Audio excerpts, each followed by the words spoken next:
Hello everyone.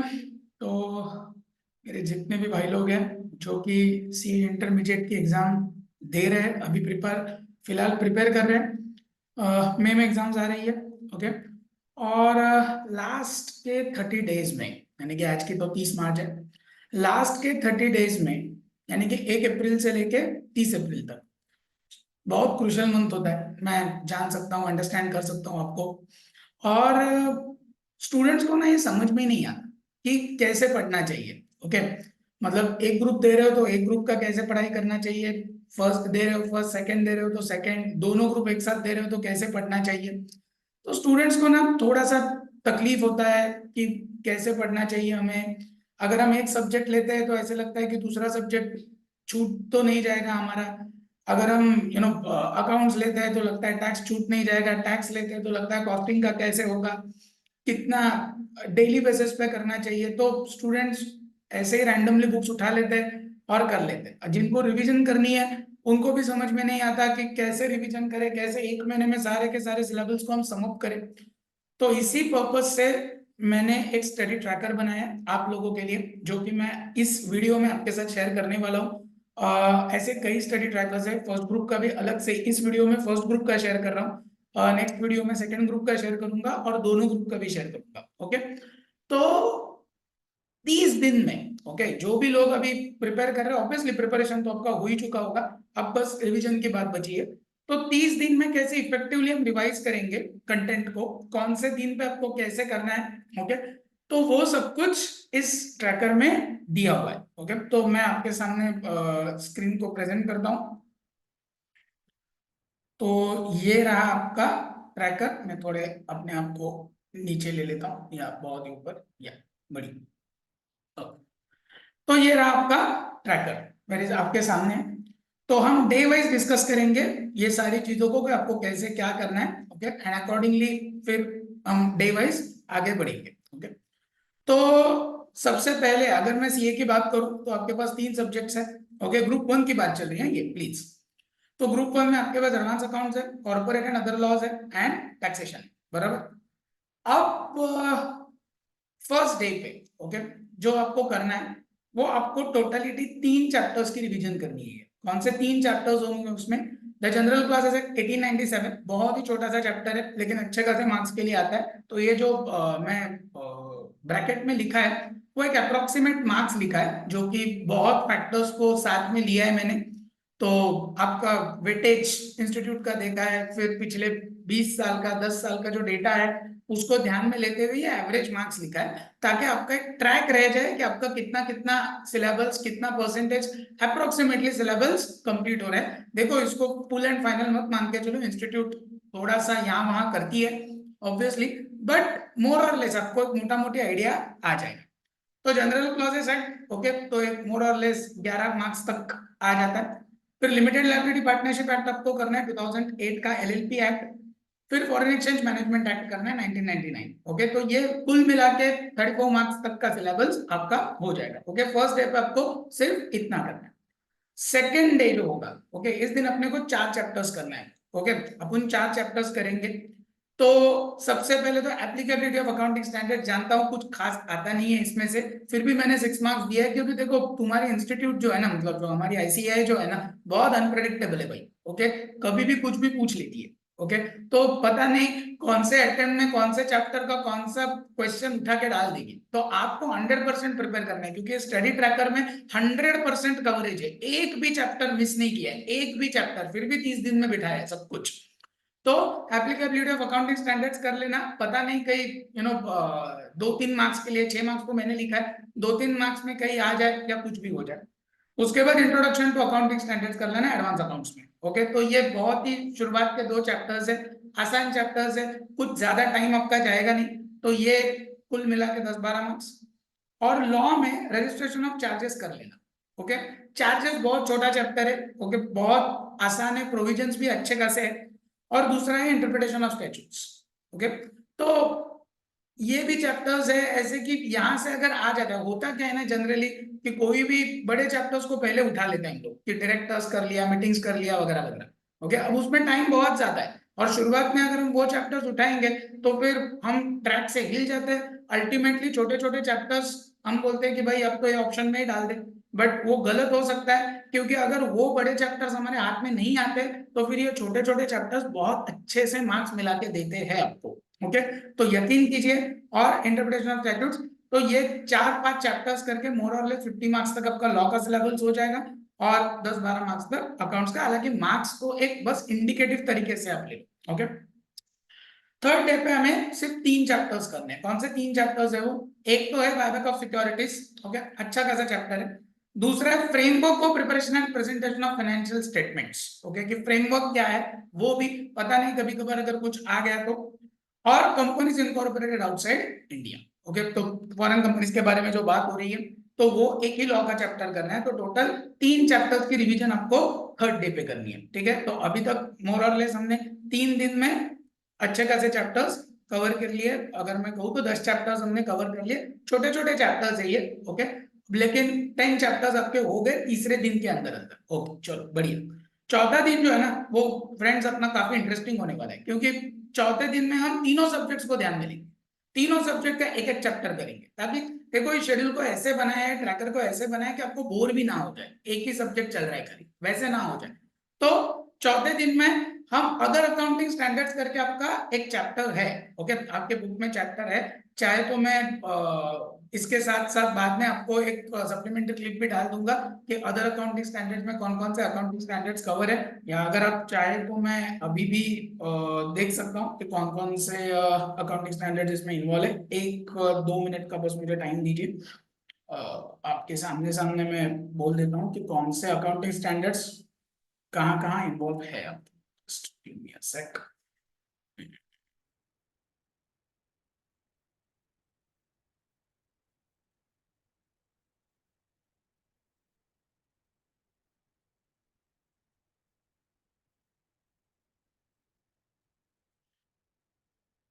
या तो other accounting standards में एक्चुअली 2 अकाउंटिंग स्टैंडर्ड्स आपके इन्वॉल्व होते हैं। कहाँ गया वो चैप्टर? हाँ, ये वाले चैप्टर में एक होता है आपका AS 12, ओके, गवर्नमेंट ग्रांट्स, और दूसरा होता है AS 14, accounting for amalgamation. Okay, तो ये सिर्फ 2 ही चैप्टर्स है, मतलब 2 ही यूनिट्स है उसमें, तो वो कर लीजिए।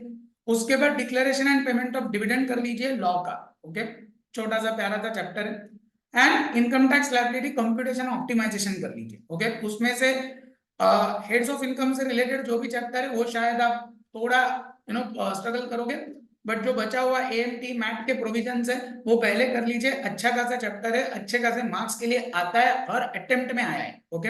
और उसमें भी अभी काफी कॉम्प्लिकेटेड हो चुका है, जैसे कि ऑप्शनल स्कीम हो गई, आपकी डिफॉल्ट स्कीम हो गई 115 BAC की, तो उस हिसाब से सारी चीजें कर लेना अच्छे से, ठीक है। चलिए फिफ्थ डे पे आते हैं। फिर फिफ्थ डे पे भी वैसे ही होने वाला है कि तीनों चैप्टर्स 3 चैप्टर्स तीनों सब्जेक्ट्स के हम कवर करेंगे।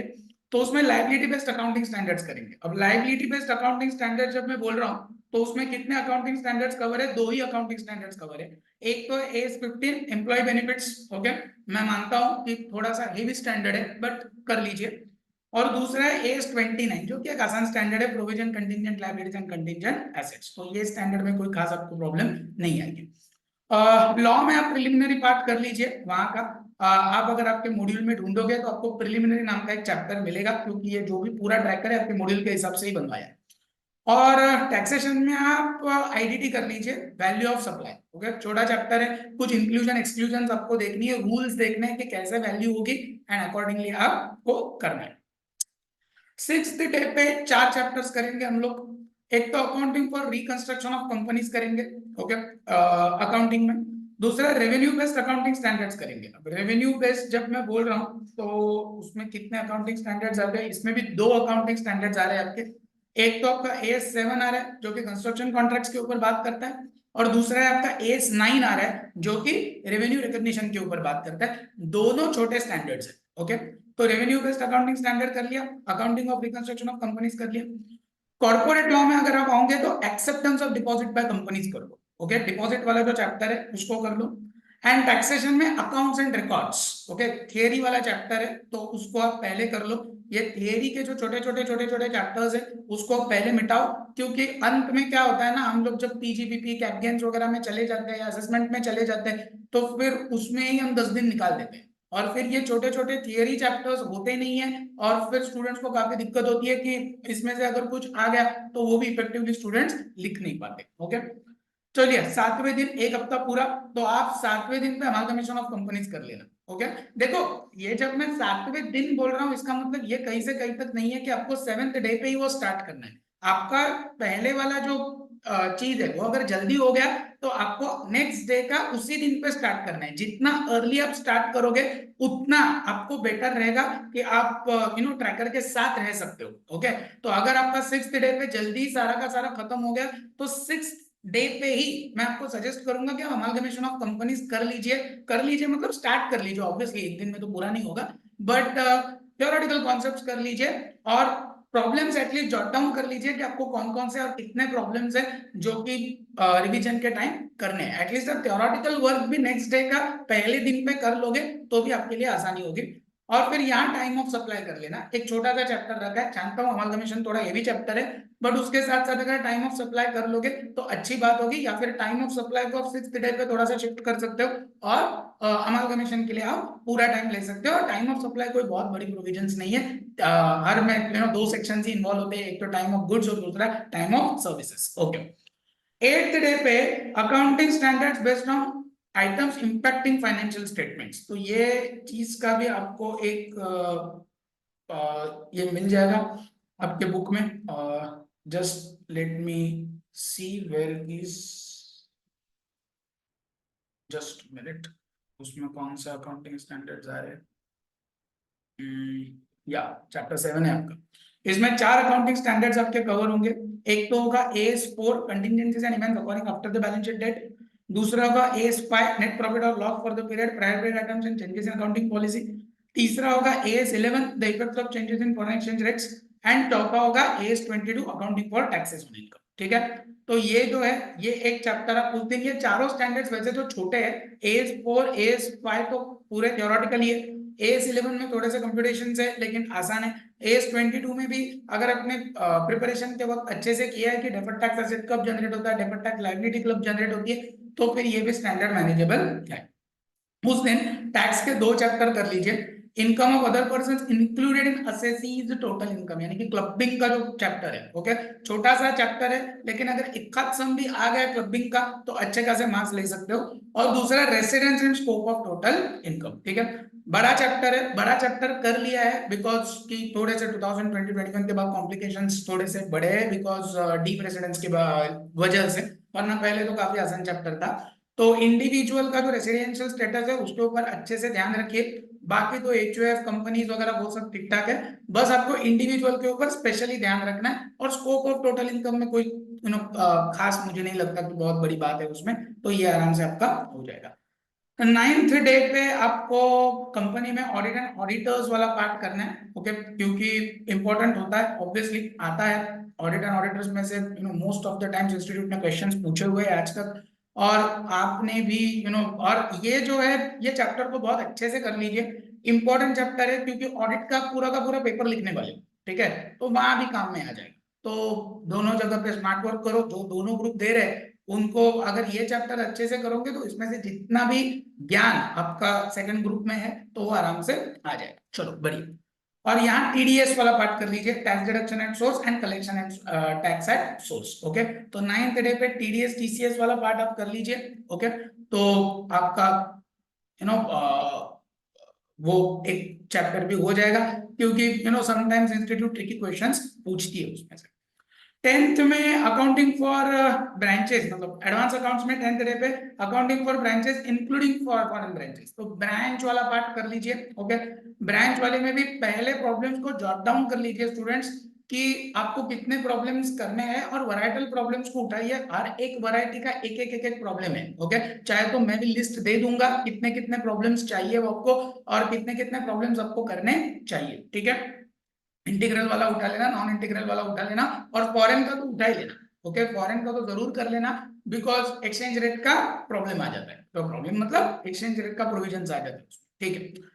टैक्स में दो करना है आपको, provision for filing return of income and self assessment, okay. तो ये थ्योरेटिकल पार्ट है, सेल्फ असेसमेंट वाला क्या है, रिटर्न कैसे फाइल करना है और साथ साथ में जीएसटी कर लीजिए, ई वे बिल वाला चैप्टर, ओके। काफी आसान है, ओके। ई वे बिल के अगर आपके पास नॉप्सिस निकाले हुए हैं तो फिर ई वे बिल का चैप्टर भी आपका हो जाएगा। चलिए, तो 10th डे पे अगर हम मोटा मोटी मार्क्स की अगर हम बात करें तो लॉ में तकरीबन 73-75% का सिलेबस आपका कवर हो रहा है, सॉरी अकाउंट्स में।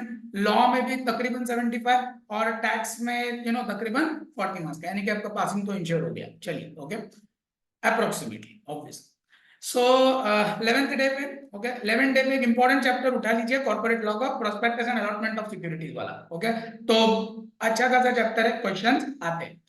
और टैक्सेशन का थोड़ा इजी चैप्टर उठाइए, एग्रीगेशन ऑफ इनकम, सॉरी वो शायद स्पेलिंग मिस्टेक हुई है, aggregation of income, set of and carry forward of losses, okay. तो ये जो सेट ऑफ वाला वगैरह पार्ट है तो वो सब आप पहले उठा लीजिए, ओके। 12th डे पे वापस वही है, लॉ और टैक्स रहेगा, तो अकाउंट्स ऑफ कंपनीज उठाइए, ओके। अकाउंट्स ऑफ कंपनीज देखो मोर और लेस आपको पता है क्या नहीं है, काफी आसान चैप्टर है, ओके। और टैक्सेशन में प्लेस ऑफ सप्लाई उठा लीजिए, ओके, क्योंकि प्लेस ऑफ सप्लाई भी मोर और लेस आसानी चैप्टर है, ओके। कोई ज्यादा प्रोविजंस नहीं है, गुड्स का कैसे होगा, सर्विसेज का कैसे होगा, बस 4-5 रूल्स है, उस रूल्स को आपको सिर्फ अच्छे से ध्यान में रखना है, ओके। 13th डे पे सिर्फ एक चैप्टर उठाओ, financial statements of companies, obviously क्योंकि बड़ा चैप्टर है, ओके, अच्छे खासे मार्क के लिए आता है, ओके। और आपको इसमें एक ही चैप्टर रखने के पीछे पर्पज वही है कि आपको इसमें टाइम जाएगा, ओके, आपका वो क्योंकि वो फॉर्मेट ही बहुत बड़ा है, आपको भी पता है जल्दी का जो फॉर्मेट है, ओके। तो आप अगर 2-3 सम्स भी अगर खुद से सॉल्व करने की कोशिश कर रहे हो, जो कि आपने ऑलरेडी जॉट डाउन करके रखी है या मैंने दी है, तो उसमें भी आपके मोर और लेस आप पकड़ के चलो कि पौना 1 घंटा तो एक सम में जाएगा, तो 2-3 घंटे उसमें ही आपके चले जाएंगे, और ऊपर से भी बहुत कुछ बाकी की चीजें है उसमें। सो एक ही चैप्टर ले, बट अगर ये चैप्टर, हाँ, बहुत लोगों के साथ ऐसे होगा कि ये चैप्टर बहुत जल्दी खत्म हो जाएगा आपका, तो आप एज आई ऑलरेडी सेड कि ये रूल तो हमेशा रहेगा कि आप नेक्स्ट डे का जो चैप्टर्स रहेंगे उसको आप जल्दी कर सकते हो, ओके। आप प्री में रह सकते हो, बस एक मेक श्योर कीजिए पोस्ट में ना जाए, ओके, मतलब पेंडिंग सिलेबस ना रखे, आप जितना जल्दी कर सकते हो उतना आपके लिए बेटर ही है, आपके पास एक लीप मिल जाएगी। 14th डे पे आपको करना है incorporation of company and matters incidental डेटो, जानता हूं बड़ा चैप्टर है काफी, बट आसान चैप्टर है, प्रोसीजरियल पार्ट है काफी, ओके, कि किस तरह से इनकॉर्पोरेशन ऑफ कंपनी करना है। चार्ट्स जो है मैं जल्दी ही यूट्यूब पे लेके आने वाला हूँ, हर चीज के चार्ट्स रहेंगे, तो चार्ट्स के साथ, ओके, आपको वो पढ़ने में आसानी होगी, तो ये डेज के पहले चार्ट्स आपको मिल जाएंगे, okay. And charge of GST, okay, तो ये चार्जिंग सेक्शन वाला जो पार्ट है वो आप कर लीजिए। अब हर चैप्टर के लिए मैं कुछ ज्यादा यहाँ कमेंट्री नहीं करता हूँ, क्योंकि फिर वो अपना वीडियो काफी बड़ा बन जाएगा, ओके। 15th में है मैनेजमेंट एंड एडमिनिस्ट्रेशन वाला थ्योरेटिकल चैप्टर है, लॉ है, ओके, तो ये भी एक कर लीजिए। एंड यहाँ जो है वो पेमेंट ऑफ टैक्स कर लीजिए। अब पेमेंट ऑफ टैक्स में एक्चुअली स्पीकिंग आपको ज्यादा से किस चीज के ऊपर ध्यान रखना है कि वो ये है कि आप सेट ऑफ कैसे ले सकते हो, ओके, मतलब सीजीएसटी, एसजीएसटी, यूटीजीएसटी, 3-3 लेजर्स कैसे होते हैं, ओके, और किस तरह के जर्नल एंट्रीज होते हैं वगैरह वगैरह, ओके, जिसने भी पढ़ा है उनको तो पता ही है। 16th डे पे आपको सिर्फ एक ही चैप्टर रखा है, सप्लाई अंडर जीएसटी, काफी बड़ा है, ओके, क्योंकि किस चीज को सप्लाई मानना है, किस चीज को गुड्स का सप्लाई, सर्विसेज का सप्लाई, फिर उसमें कंपोजिट सप्लाई भी आ जाता है, मिक्स सप्लाई भी आ जाता है, काफी कुछ चीजें आ जाती है, ओके। तो बड़ा चैप्टर है और अच्छे से करना है इस चैप्टर को, क्योंकि सप्लाई के चैप्टर में से बहुत कुछ आता है, ओके, कि भाई नेगेटिव लिस्ट वगैरह वगैरह वगैरह, जीरो रेटेड सप्लाई क्या होता है, काफी कंफ्यूजन होती है स्टूडेंट्स को, जीरो रेटेड सप्लाई क्या होता है सर, एग्जाम सप्लाई क्या होता है वगैरह वगैरह, ओके। अच्छे से कॉन्सेप्ट को क्लियर करना है, एक पूरा का पूरा दिन चाहे आप ले लो सप्लाई के लिए, ठीक है। 17th डे पे आओ तो सिर्फ एक चैप्टर है, शेयर कैपिटल एंड डिवेंचर्स, काफी बड़ा चैप्टर है, काफी बड़ा चैप्टर, ओके। तो काफी प्रोविजंस दिए, आसान है काफी, क्योंकि शेयर कैपिटल एंड डिवेंचर से रिलेटेड अकाउंटिंग एडजस्टमेंट्स आपने ऑलरेडी फाउंडेशन में भी कर ली है, 12th स्टैंडर्ड में भी कर ली है, तो यहाँ आपको सिर्फ और सिर्फ थ्योरेटिकल चीज के ऊपर ध्यान रखना है, ठीक है। 18th डे पे वापस वही एक जाइजेंटिक चैप्टर, इसलिए देखो बड़े बड़े चैप्टर्स है, एक ही रखा है पूरे दिन में, आईटीसी कर लेना, इनपुट टैक्स क्रेडिट कर लेना, बहुत इंपॉर्टेंट चैप्टर है पूरे जीएसटी में। अगर कोई टॉप के चैप्टर है तो उसमें से एक आईटीसी आता है। ओके, काफी भले वो मार्क्स मैंने 4-5 ही रखे उसके लिए, बट आ सकता है 5 से ज्यादा एक्सीड होने का चांस है इंस्टीट्यूट का। ठीक है, 19th में preparation and disclosure based accounting standards. तो चलो एक बार देख लेते हैं कि ये कौन से अकाउंटिंग स्टैंडर्ड्स है। Just give me a minute. Preparation and disclosure based model बनने मिलेगा आपको शायद।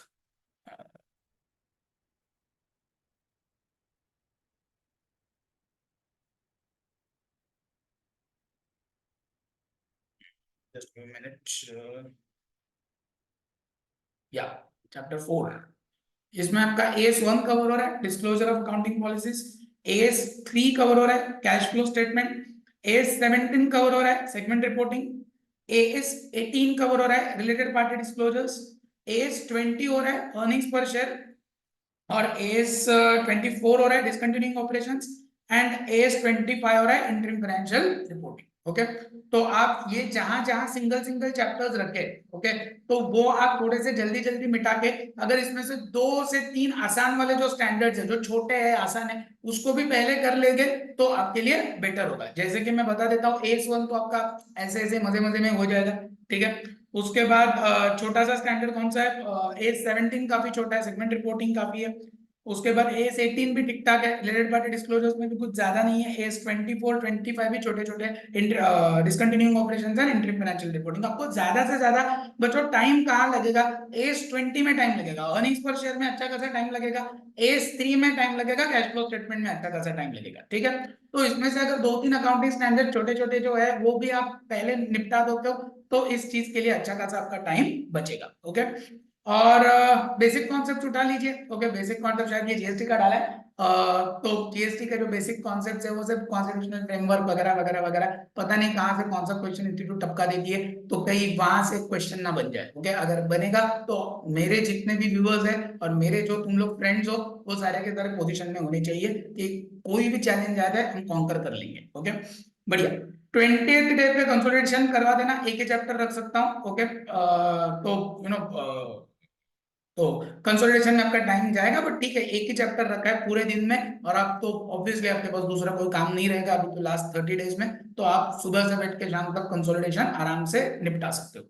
21st डे पे ओके एग्जम्पशन फ्रॉम जीएसटी रखा है। ओके, तो एग्जम्पशन तो ये निगेटिव लिस्ट का जो पूरा का पूरा पार्ट है वो रखा हुआ है। ओके, अब काफी बड़ी लिस्ट है वो निगेटिव लिस्ट, आपको भी पता है, गुड्स की तो फिर भी ठीक है, सर्विसेज की लिस्ट तो काफी बड़ी बन जाती है। ओके, और उसमें कंफ्यूजन भी काफी है, क्योंकि निगेटिव लिस्ट में मतलब एग्जामिशन लिस्ट में, एग्जाम नोटिफिकेशन में एक बार डाल दिया निगेटिव लिस्ट में, लेकिन उसमें एक्सेप्शंस की तौर पे वो ऐड भी कर लेते हैं सर्विसेज, तो उसको अच्छे से करना। 22nd डे पे advance tax, tax deduction and source and tax collection and source. Okay, तो ये एक पार्ट हो गया आपका। 23rd डे पे शायद ये ऊपर भी आया था टीडीएस वाला, बट शायद वो 2 अलग चैप्टर्स है, क्योंकि आपका जो भी है आप अच्छा शांति आसानी से देख लेना इसको, क्योंकि ये 2 चैप्टर्स आपको मिलेंगे। ओके, आपका जो भी बना है सब कुछ मॉड्यूल में से ही बनाया हुआ है। 23 पे tax invoice, credit and debit notes GST का पार्ट है, तो वो कर लीजिए। 24 में रिटर्न्स कर ले, और 23rd डे पे ही रिटर्न्स भी कर लीजिए। ओके, वो दोनों एक ही दिन पे करना है, टैक्स इनवॉइस और रिटर्न्स वाला पार्ट। ओके, 24th पे deduction from gross total income कर लो, डिडक्शन वाला पार्ट है। ओके, अच्छा खासा चैप्टर है। 25, 26, 27 यहाँ एक भी चैप्टर दिया नहीं है। ओके, अब इसका मतलब समझाता हूँ येलो में क्यों करके रखा है। इसका मतलब ये कहीं से कहीं तक नहीं कि आपको छुट्टी लेना है इस दिन पे। ओके, कोई डेडिकेटेड चैप्टर नहीं किया है, लेकिन अगर आप 28th डे पे आओगे तो हेड्स ऑफ इनकम रखा है। ओके, यानी कि अब इसका मतलब समझो क्या है। 24th डे पे ओके, जितने भी 24th डे तक आपके जितने भी चैप्टर हुए, उसमें से हो सकता है कि आपका कुछ पेंडिंग पार्ट बचा। ओके, हो सकता है आपका कि एक आध दिन में वो चैप्टर आपका पूरा नहीं हुआ, तो वो आप ये 3 दिन में एक तो कर सकते हो आराम से। ओके, कि आपके पास 3 दिन बचे हैं। और दूसरी चीज हेड्स ऑफ इनकम। ओके, तो अगर आपको कुछ भी नहीं बचा है, ओके, आपने एकदम cut to cut 24th day पे ही सारे के सारे चैप्टर्स कर लिए, तो आपको मोर और लेस 4 दिन एड्स ऑफ इनकम के लिए मिल रहे हैं। ओके, और मेरे ख्याल में 4 दिन एड्स ऑफ इनकम के लिए बहुत ज्यादा है। ओके, मतलब सफिशिएंट है। ओके, आप आराम से एक दिन पीजीपीपी उठा सकते हो, एक दिन कैप गेन्स उठा सकते हो, एक दिन सैलरीज उठा सकते हो, और एक दिन पे जो बचे हुए 2 छोटे से इनकम से heads IFHP, income from house property और इनकम फ्रॉम अदर सोर्सेस, ये दोनों को आप उठा सकते हो। तो आप उस तरह से भी मैनेज कर सकते हो, या तो फिर अगर आपका कंफर्ट है सैलरीज, आईएफएचपी और आईएफओस जो है इनकम फ्रॉम अदर सोर्सेस, इसको एक दिन पे उठा के कैपिटल गेन्स को एक दिन और पीजीपीपी को एक दिन, इस तरह 3 दिन में ओके करवा के एक्चुअली स्पीकिंग आप 28th डे तक पूरा करके फिर जो 25th डे बचा है ओके, वो 25th डे आप पेंडिंग का चीजें कंप्लीट करने के लिए करवा सकते हो। तो बीच में 3 दिन का मैं यहाँ गैप रख रहा हूँ, मतलब मैं कोई डेडिकेटेड चैप्टर असाइन नहीं कर रहा हूँ उस दिन पे, बट आपको किस तरह से प्रोसीड करना है वो तो समझ में आ गया। ठीक है, तो 28th डे पे आपके हेड्स ऑफ इनकम भी हो गए, 29th डे पे रजिस्ट्रेशन बचा है। ओके, तो रजिस्ट्रेशन कर लीजिए, जीएसटी का पार्ट है। एंड 38 डे पे finally asset based accounting standards है, तो मैं आपको बता देता हूँ कौन से थोड़े ज्यादा हो सकते हैं। I don't know, I have to check is there or not, just give me a minute. Asset based, तो या चैप्टर 5 में मिलेंगे आपको। एज 2 है वैल्यूएशन ऑफ इन्वेंटरी, काफी आसान है, कम ऑन। एज 10 है property plant and equipment. Okay, हाँ थोड़ा सा कॉम्प्लिकेटेड हो सकता है, चलो कोई बात नहीं, लेकिन अगर आपको यू नो ज्यादा लग रहा है 38 डे पे, तो 29th डे पे रजिस्ट्रेशन के बाद आप इस तरह के खत कॉम्प्लिकेटेड अकाउंटिंग स्टैंडर्ड या एक दो आसान अकाउंटिंग स्टैंडर्ड्स को उठा सकते हो। ठीक है, एज 13 अकाउंटिंग फॉर इन्वेस्टमेंट्स, ये भी मैं सेम ही कहूंगा, क्योंकि बहुत ज्यादा कॉम्प्लिकेटेड तो नहीं आता, लेकिन एज 1 इतना हलवा भी नहीं है। एज 16 बोरोइंग कॉस्ट, ये भी मोर और लेस आसान है। एज 19 लीज आपका अच्छा खासा टाइम लेगा। ओके, तो लीज अच्छे से करके जाना, तो आप चाहे तो एज 10 एज 19 में से कोई एक स्टैंडर्ड को 29th डे पे या 28th डे पे एडजस्ट करके उठा सकते हो, नो प्रॉब्लम। एज 26 कवर हो रहा है आपका इंटेंजिबल एसेट्स, जो भी एक ठीक ठाक स्टैंडर्ड है मैं कहूंगा, और एज 28 है इम्पायरमेंट ऑफ एसेट्स। ओके, तो कुल मिला के 1 2 3 4 7 अकाउंटिंग स्टैंडर्ड्स है। ओके, तो 7 अकाउंटिंग स्टैंडर्ड्स और जीएसटी का इंट्रोडक्शन। ओके, इंट्रोडक्शन में तो जीएसटी के कुछ भी नहीं है। ओके, वो सब यूनियन लिस्ट, स्टेट लिस्ट वगैरह वगैरह है, तो जीएसटी तो हार्डली आपका हाफ एन आवर लेगा।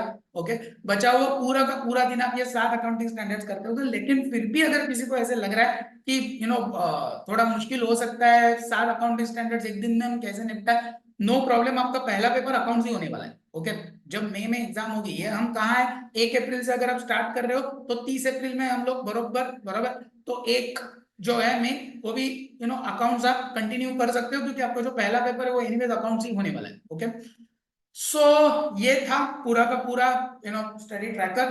तो आपको, आई होप आपको ये मतलब आपको ये पसंद आया होगा। इसके हिसाब से आप अगर स्टडी करोगे तो एडवांटेज यही है कि आपका कुछ भी छूटेगा नहीं, और आपको डे वाइज ट्रैक रहेगा कि हम कैसे कर रहे हैं, हम कहाँ कहाँ परफॉर्म कर रहे हैं, ताकि आपके लिए आसानी होगी आपको कब स्टडीज बढ़ानी है थोड़ी सी, कब स्टडीज कम करनी है। ओके, रही बात जो लोग इस ट्रैकर को पीडीएफ फॉर्मेट में चाहते हैं, वो मैं कांटेक्ट नंबर दे रहा हूँ डिस्क्रिप्शन में, तो वो आप मुझसे कांटेक्ट कर सकते हो। ओके, आपको पीडीएफ कॉपी में मिल जाएगा।